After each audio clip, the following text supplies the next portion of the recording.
It's going to be a pretty tough Christmas for a lot of Australians, juggling inflated mortgage repayments with obscene electricity bills during a cost of living crisis.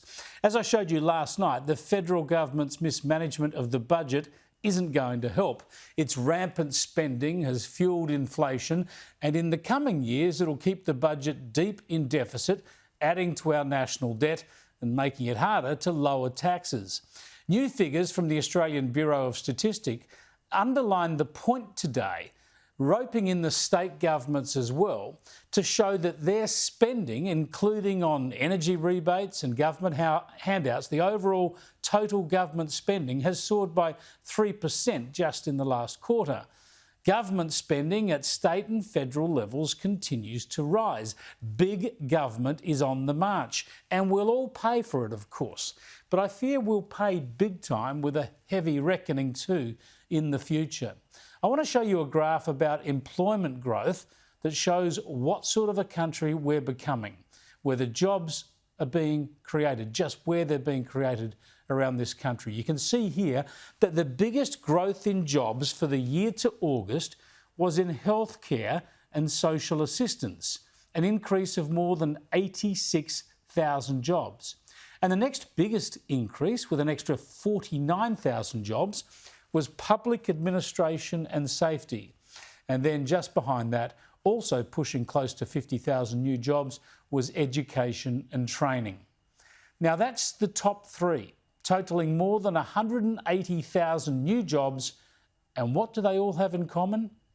They're all in sectors dominated by the public sector. This is jobs growth driven by the massive, out of control and over budget spending of the NDIS, and driven by the Albanese Labor government's dramatic expansion of the federal public service by almost 30,000 places. These are all the extra jobs that we all have to pay for.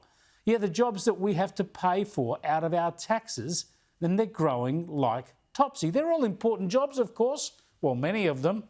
But if we go back to that graph, you see that it took to the fourth highest growth sector, accommodation and hospitality, with an extra 34,000 jobs, before we saw jobs growth in a sector dominated by private enterprise.